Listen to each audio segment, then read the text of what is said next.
لو قدامك 10 ايام على الامتحان انا هخليك تلم كل المتراكم عليك. كل اللي عايزاه منك هي ورقه وقلم وتفتح لي الدرايف بتاعك على اللاب لو بترفع عليه المواد، او المهم تعرف كل ماده عندك فيها كام ليكتشر، وهتبدا تكتبهم قصادك. هتروح كده زي الشاطر تفتح جروب الدفعه الامور اللي انت عامل له ميوت بقالك سنه. معلش انا عارفه انك بتيجي على نفسك دلوقتي بس استحملني. هتروح تدور على حد يا اما هو مفرغ المحاضرات بايده وتطلبها منه، او لو في اي PDF للماده دي جمعهم كلهم. طبعا شغل الجنان بتاع المرجع اللي انت عايز تذاكره بتاع سنه 2000 ده هننساه، بس لو انت ما كنتش ضايع خالص هتسال عن ملخصات. لكن لو انت اول مره تفتح المواد مش هتفتح ملخص، هتفتح محاضره كامله بس مش مرجع. عشان ايه نعقل الكلام كده؟ هتيجي دلوقتي تفتح زي كشكولك اللذيذ او ورقتك ايا كان، وتيجي تكتب فوق كده بتبقي لك قد ايه. النهارده 17 مثلا لحد يوم 27 على الامتحان 28، وهتروح كاتب المواد اللي عندك، مش الماده دي بس، كل المواد اللي عندك وقدامها كام عدد المحاضرات اللي عندك فيها.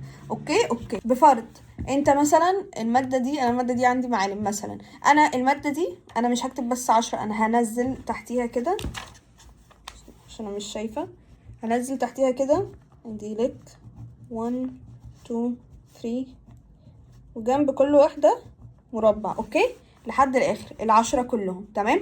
بس انا مثلا كنت مذاكره اول محاضرتين عشان او 3 كانوا عندنا في الميد ترم. اوكي فانا عارفه ان انا دول مثلا هبص على الملخص، مش هفتح محاضره كامله، فاكتب جنبهم ميم. زي الفل. انت هتعمل نفس الحركه. خلاص هتعمل كل ده في كل المواد.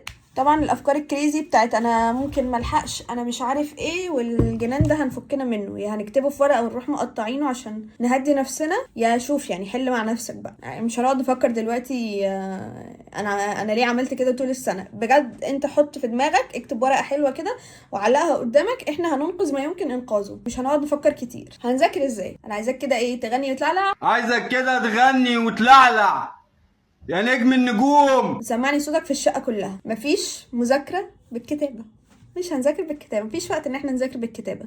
هتذاكر بصوتك. طب انت واحد ما بتعرفش تذاكر غير بالكتابه، انا واحده ما بتعرفش تذاكر غير بالكتابه. هنجيب الورقه الحلوه دي كده، ثانيه ماشي، هنجيب مثلا كده وتمشي ايدك، تفضل تمشي ايدك كده بطريقه عشوائيه. اوكي اللي هو اكنك بتكتب بس انت مش بتكتب، مش هتقعد تكتب الكلام، مش هتقعد تلخص ملخص خطير، مش هنعمل كل الكلام ده. انت هتقعد قدام PDF الحلو المحاضره كامله كلها هتقراها بصوت عالي. بس في حاجه هي بجد اللي هتوديك يا مش هتوديك، خليك حاضر. انت لازم خلاص، انت قدامك 10 ايام خلاص اتزنقنا، ايا كان اللي حصل لازم تكون حاضر، لازم تكون حاضر مركز، انت دماغك مركزه تمام. بس هتروح الاول تفتح جروب الدفعه تاني، عارفه اني مشورتك، معلش تسال على نظام كل دكتور. في دكتور هيكون بيعيد امتحانات، هل ان الدكتور الكرييتيف اللي قرر يغير الامتحانات السنه دي؟ معلش مش معلش، اعمل نفسك مش واخد بالك. هتجيب كل دكتور بيحب ايه، هتيجي زي ماده معالم مثلا، هكتب اسم الدكتوره فوق واقول الدكتوره دي ايه دنيتها تمام.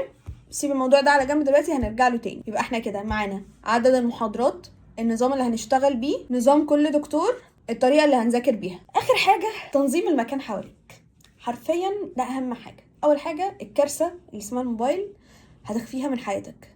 مفيش حاجه اسمها هذاكر من الموبايل، مفيش حاجه اسمها اصل مش عارف ايه. انت هتقفل جروب الدفعه تاني اخر مره والله، هنقفل خلاص بقى جروب الدفعه والموبايل كله على بعضه، هنرميه في الزباله، هرميه في اي حته. اوكي هتقولي ما عنديش لاب ما عنديش تاب، اطبع الحاجه حطها قدامك على ورق، يا اما على اللاب يا اما على التاب يا اما تطبع الحاجه ورق قدامك. الموبايل ده مش هتمسكه تمام. وتاني حاجه خلينا حلوين، دنيتنا مرتبه، ريحتنا حلوه، ما نبقاش منعكشين ولا نبقى عشان مضغوطين فنحسس نفسنا بضغط اكتر، بنسيب الدنيا مكركبه حوالينا اكتر عشان نضايق نفسنا، واللي هو بقى الجلد اللي بنعمله في نفسنا ده. كل الكلام ده مش هنعمله عادي.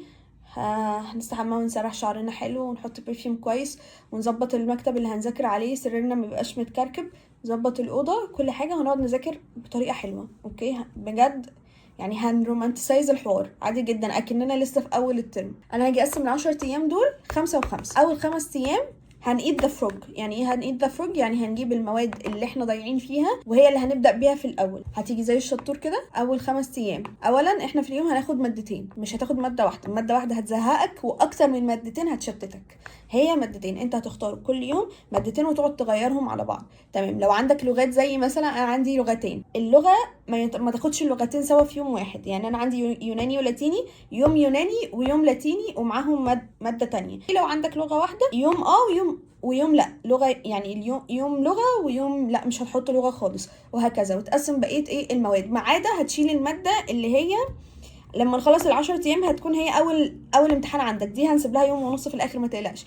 خلينا بس في بقيه المواد من الصعب للسهل. هتبدا بالصعب، اكيد هيكون في مواد بالنسبه لك سهله وفي مواد بالنسبه لك صعب، فانت ابدا بالصعب، خلص الصعب او انجز جزء كبير من الصعب. انت بجد هتحس انك مستريح. في الاول ممكن تتوتر وتحس انك مش فاهم حاجه، لما تتوتر انقل على الماده التانية. احنا حاطين في اليوم مادتين مش ماده واحده. هاجي امسك كل محاضره، حلو، هقراها كويس جدا، واروح عامله ايه، اروح قافلاها او منزلاها على مش عارفه مسطره ولا بيقولوا عليها ايه دي. المهم هقرا المحاضره واروح قافله وافتح فيديو زي الشطور كده زي ما انا فاتحه دلوقتي، حلو. و هشرح المحاضره دي بطريقتي عادي جدا. هروح شرحها وجنبي ورقه وقلم جداد فاضيين. تمام. الورقه والقلم الجداد الفاضيين دول هنعمل فيهم ايه؟ انا دلوقتي قاعده بشرح في معالم مثلا تيت تيت تيت تيت، وقفت. هو ايه الفرق ما بين المعبد الجنزي ومعبد الشمس؟ انا نسيت. هروح مسك الورقه والقلم الحلوين بتوعي واكتب الفرق ما بين معبد الجنزي ومعبد الشمس، واروح قافله الورقه تاني واكمل شرح عادي جدا. اللي انا فاكراه واللي انا مش فاكراه هروح مكمله لاخر المحاضره، مش هفتح المحاضره تاني ابدا.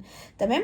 خلاص خلصت وقريت المحاضره وشرحتها لنفسك، سواء في ريكورد او فيديو ايا كان، بس لازم بصوت عالي. تمام. بجد الفيديو سحر والله العظيم، انك تفتح فيديو وتتكلم نفسك كده ده سحر. تمام. ما عندناش وقت نقعد نشرح لصحابنا، يعني خليك مركز. الا لو حد هيساعدك ان انت لو سقطت حاجه هو هيروح مساعدك على طول، مش محتاج انت تقعد تدور. لو عندك حد كده جوه ده اكيد. تمام. خلصنا. هاجي انا كتبت هنا كل النقط اللي انا نسيتها وانا بشرح، دي اللي هلخصها، دي اللي هاجي عندها واروح عامله لها ملخص جميل كده. الفرق بقى ايه، واروح عامله دايره مش عارفه ايه وبتاع، واروح ايه مطلعه عامله مايند ماب حلو لذيذ صغير. مش هشرح بضمير، هشرح الكلمه اللي لما هشوف، يعني هكتب الكلمه اللي لما هشوفها هتفكرني بسطر تحتيها مثلا.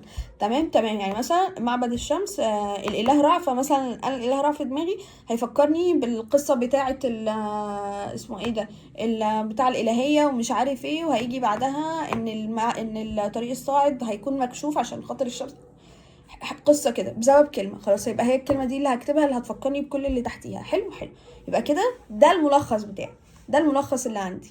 كده خلصت المحاضره، هاجي اروح معلمه صح حلوه كده على في المربعات اللي احنا عملناها في الاول. طيب احنا كده خلصنا اول 5 ايام، متبقي لنا 3 ايام ونص، عشان احنا قلنا هنسيب يوم ونص لاول ماده، لان احنا الماده دي مش هنفتحها اصلا طول الفتره دي، بالاخص لو هي ماده مش صعبه قوي. يعني اللي هيحصل ان انت اكيد في ال5 ايام الاولى بقى عندك مواد اسهل، مواد لسه تقيله ولسه فيها محاضرات اكتر، بس في مواد خلاص يعني انت حاسس بامان من نفسك من ناحيتها. حلو. هنيجي نركز في ال3 ايام ونص دول على المواد اللي لسه تقال، هنفضل معتكفين عليهم. في حركه هتعملها بعد ما تخلص كل محاضره، ان انت هتفتح امتحانات السنين اللي فاتت بتاعه الدكتور اللي هيمتحنك السنه دي، مش عشان تحل، انت مش هتحل الامتحان، انت هتقرا شكل السؤال. فايه اللي هيحصل؟ عقلك وانت قاعد لسه اصلا بتقرا المحاضره لاول مره، انت خلاص فهمت الدكتور ده طريقته عامله ازاي في الاسئله، فانت هتعمل جوه دماغك وامسك الورقه والقلم واكتب السؤال اللي جه في بالك. لو مثلا الدكتور في الحته دي هيجيب لي سؤال، هيجيبه لي شكله عامل ازاي، هو انت اللي هتمتحن نفسك، انت اللي هتكتب الاسئله دي بنفسك. فهتبقى مش لسه بتفكر يا ترى هعرف احل ولا لا، انت سالت نفسك وحليت كل ده وانت قاعد بتشرح لنفسك. طيب احنا كده خلصنا ال3 ايام ونص، بقى لنا يوم ونص هتعتكف على اول ماده، ما تفكرش في اي حاجه غير اول ماده. ازاي بقى نذاكر ليالي الامتحان نفسها علشان خاطر نلملم الدنيا حتى لو الدنيا وقعت مننا في ال10 ايام دول؟ الفيديو اللي جاي stay tuned، هشرح لك بالتفصيل ازاي حتى لو عندك مجرد يوم ونص، يعني مفيش اقل من كده. انا جامعتي كليتي الجميله بتديني ما بين الماده والماده يوم، فانا عندي نص اليوم اللي هو بخلص الامتحان وبروح البيت نص يوم بيبقى مقتول اصلا، بس هنعتبره نص يوم ومعانا يوم، وتاني يوم بنروح نمتحن. تمام. قبل الامتحانات على طول هنزل لكم فيديو تاني بالتفصيل اليوم ونص دول اللي هم مفيش اقل من كده اكيد، يعني مفيش حد عنده اقل من يوم ونص، ازاي يلم الدنيا فيهم. وبس لو عندكم اي سؤال بخصوص اي حاجة معينة اكتبوها لي وانا هرد عليها.